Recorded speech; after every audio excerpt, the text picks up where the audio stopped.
بسم الله الرحمن الرحیم. السلام علیکم ورحمت الله وبرکاتہ. عزتمند مسلمانانو ورونو او خویندو، امید لرم چې تاسو به روغ جوړ بیئ او خوشحال بیئ.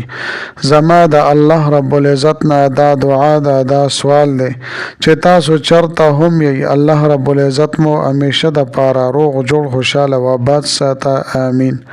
عزتمندو، نن د یوې نوې او خاص وظیفې سره زه ستاسو مخ کې حاضر یم. محترمو، دا نننۍ وظیفه ډیره د طاقت، ډیره باکماله او ډیره باثره وظیفه ده او ډیره د عظیم الشان صفاتو نه ډکه وظیفه ده.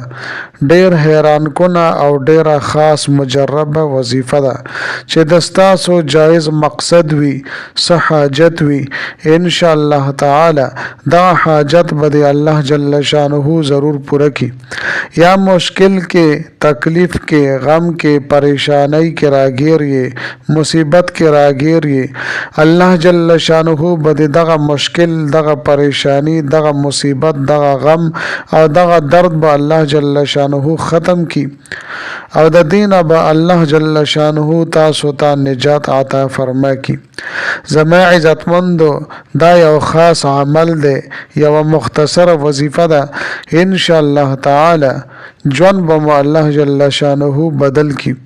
پوره توجه او دیان سره تاسو دا عمل وکئ او خپل زندگی بدله کئ. زما عزتمندو، د ویډیو شروع کېدو نه مخکې تاسو ټولو ناظرین او سامعینو په خدمت کې دا درخواست دی چې تاسو اسې هم ویډیو ګورئ.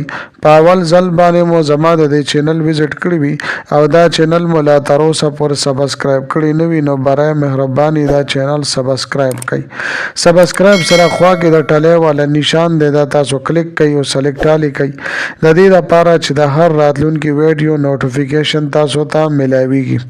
ځکه چې زما عزتمندو، په دې چینل کې زه تاسو ته هر قسم مستند وظایف راوړم. هغه مستند وظایف چې ما له خپل استادانو د هغې اجازت راکړی دی. د دې نه علاوه زما عزتمندو، که چېرې ستاسو تعویضونه پکار وي، ستاسو نقوش پکار وي، نو ما سره زما په واتساپ نمبر باندې تاسو رابطه کولی شئ. محترمو، زما د حوصله افزایی د پاره ویډیو ضرور لایک کړئ او لاندې کمنټ کې تاسو ماشاءالله، سبحان الله، جزاک الله یا د دې په شانتې نور ښکلي ښکلي الفاظ تاسو ولیکئ، دې لپاره چې ما له حوصله افزایی ملاویږي او نور ډېر ښکلي ښکلي وظایف زه تاسو ته په دې چینل کې راوړم. محترمو، که چېرې تاسو د عظیم الشان او مجربه وظیفه او عمل کول غواړئ، نو ویډیو اخره پورې وګورئ او سکپ کوئ ما.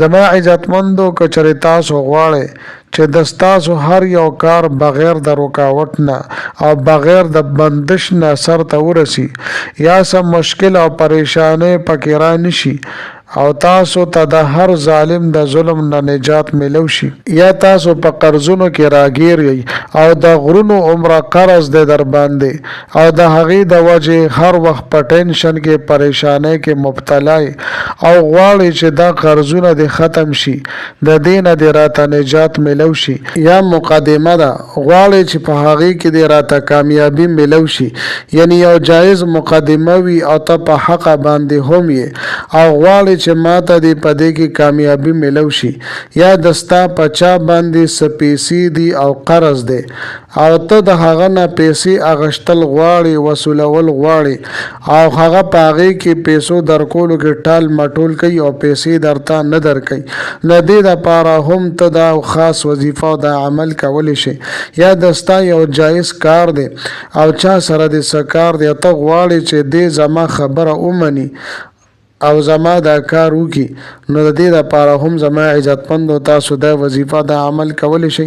دغه رنګې که د رشتې حوالې سره مسله وي یا د کاروبار او روزګار حوالې سره وي، زما عزتمندو د دې خاص وظیفې دا خاص اثرات په تاسو حیران کی.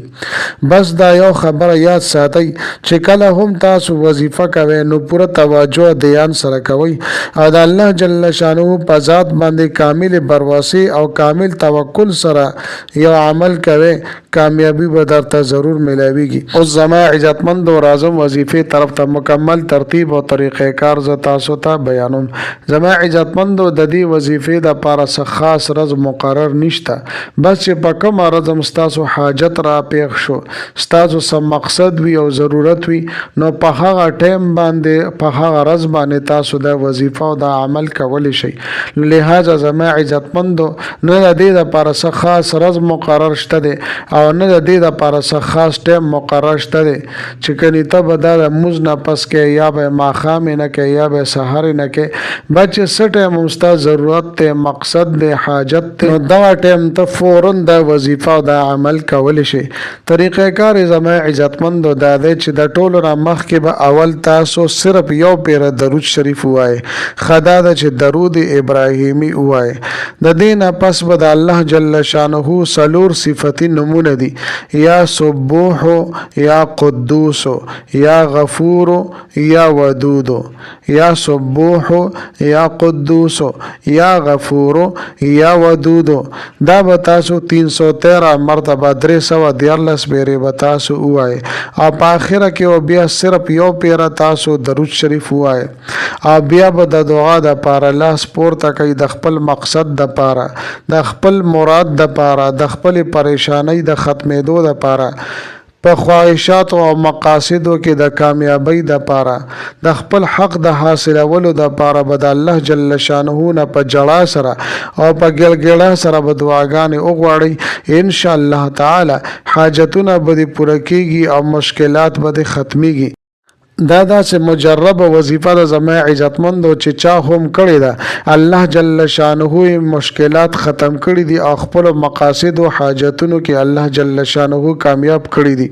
زما عزتمندو امید لرم چې دا ویډیو دا وظیفه مو ډېره زیاته خوښه شوې وي. که ویډیو مو خوښه شوې وي ویډیو لایک کړئ، چینل سبسکرایب کړئ. ملاویږم تاسو سره بل ویډیو کې بل وظیفې سره. تر هغه وخت پورې مال اجازه راکړئ. د لوی الله په امان.